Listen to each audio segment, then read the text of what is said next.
up, guys? It's your boy Marv in the building again. I'm back with another video, and we have a special guest. Is Israel Adesanya, and in today's video, I will be reacting on how he spent his first 1 million in the UFC. So let's get it. I went back to Nigeria, back to the motherland. That probably cost me about 12K, 15, 150.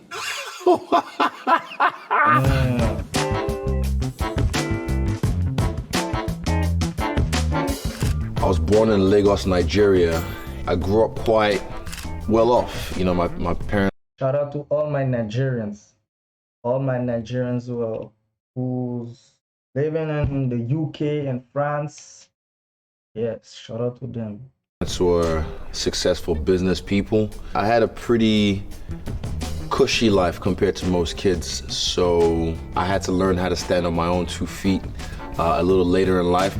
I moved to New Zealand in 2001. Fighting was never really on my radar till I was about 17. That's when I saw Ong Bak, the movie. That inspired me to get in the ring. I was just always a goofy dancer kid. I was never really violent. I got picked on a lot, so eventually I realized later on that I should learn how to defend myself. When I first told my parents I wanted to fight, I knew what the response was gonna be, but eventually when they saw the money rolling in and I was able to He's always making jokes. make a living off this, then they were like, oh, he's all right. My first international fight, I think I made just over $1,000. When I first got the call from the UFC, I was broke just before then. I was just like, I want to spend my money, I want to enjoy my money, and yeah, I blew it all. I think my first fight I made over $100,000 because I had a performance of the night bonus. Don't quote me on that, it's a long time ago. For the UFC, for the standard guy, I think it's you sign for a certain amount of fights and then you get your show money, that's to show up. And if you win, you get your win money, which I'm not a fan of. Because we all work hard and we're trying to get paid and provide for our families. So put it this way, I'm not on the show and win anymore. I get paid. The Brunson or the Silver fight, I made my first million, if I recall. Allegedly as well, sorry. Allegedly. I became champion in 2019. Can you bring my belt real quick? Oh, first of all, there's a shiny piece. So that's Kelvin, Robert, Romero, Costa, Vittori. I defended it 1, 2, 3, 4. I've defended the belt 4 times. Don't let them tell you less. When you become champion, they rip up the old contract and get you a new contract, and then get a nice slice of the pie.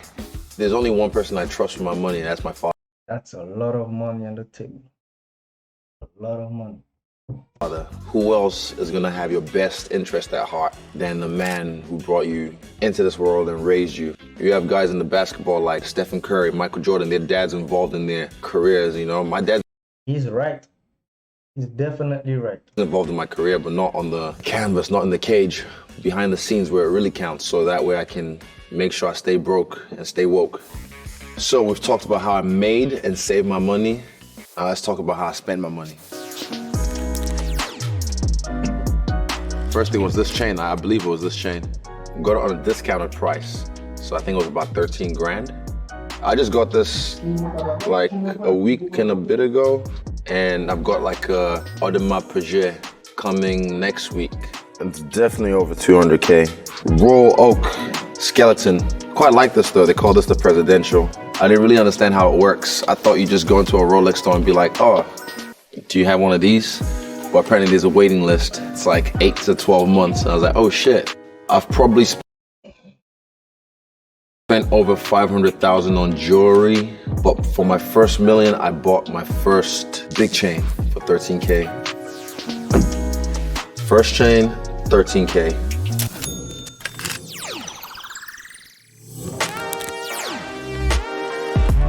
I probably went on a shopping spree, I'm sure. Bought some new shoes, threads, all of that. So I would have spent probably 3,000 to 5,000. Clothing shopping spree, 5K. I am my father's son, so I like a good bargain. I wouldn't have gone to any high-end places at the time, like no Louis, no Gucci. Living within my means. Who would you say are the top best dressed UFC fighters right now? My top 3 best dressed UFC fighters would be myself. Like always, he will always say he's the number one. That's for real. I like a good suit, so I'd say Connor. Usman, 100%. I like his threads at the press conferences. He's always dripped up. So yeah, I'd say top 3 would be us 3 right there.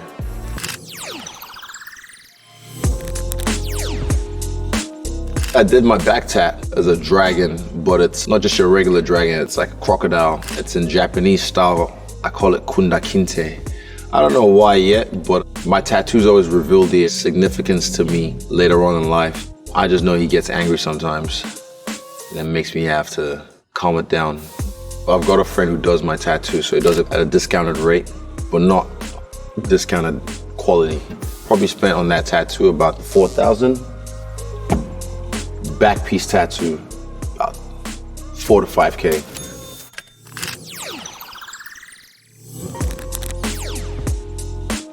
I already had a car, but I felt like I needed something else, like some Hot Wheels, like we used to play with as kids. It was meant to be a Lamborghini, but unfortunately, I couldn't sit upright in the Lamborghini. I had to drive it like this.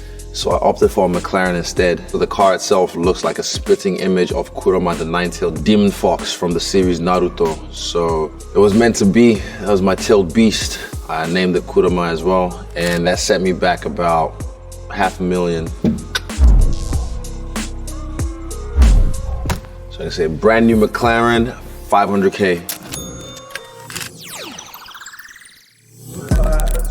500K. 500. That's a lot of money. I would be investing. I went back to Nigeria, back to the motherland, to connect with my people and connect with the soil. And on the way back, I stopped over in Dubai. That probably cost me about 12K, 5K, 15, 150. Okay, I guess so, 150K.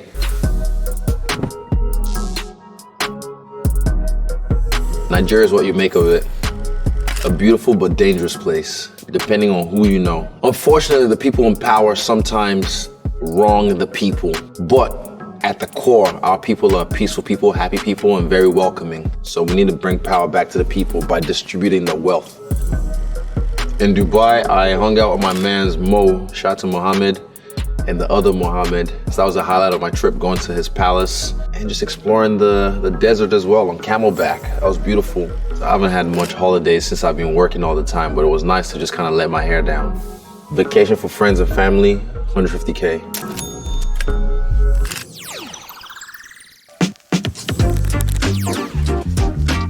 I'm looking after my close ones, friends and family. Yeah, I'll probably spend like 40K. And this is for my first million, what I'm talking about, like looking after my close ones, my friends and family. Just little gifts here and there.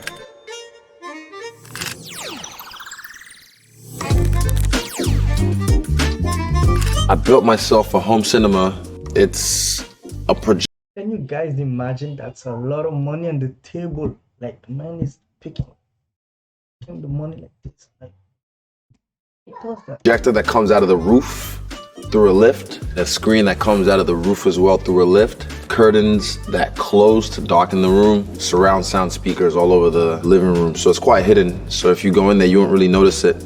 But then you press a button and press another button and another button, and it's just like boom, psh, and transforms into this cozy little intimate cinema. Home cinema cost me about 20K.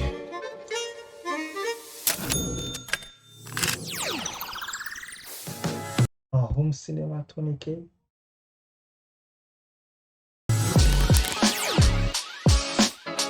I bought my first home. That cost me about 800,000. From then, I've just been buying houses and land since. I went a bit past $1 million, so you guys can add the rest right here in post-production. Do it in post.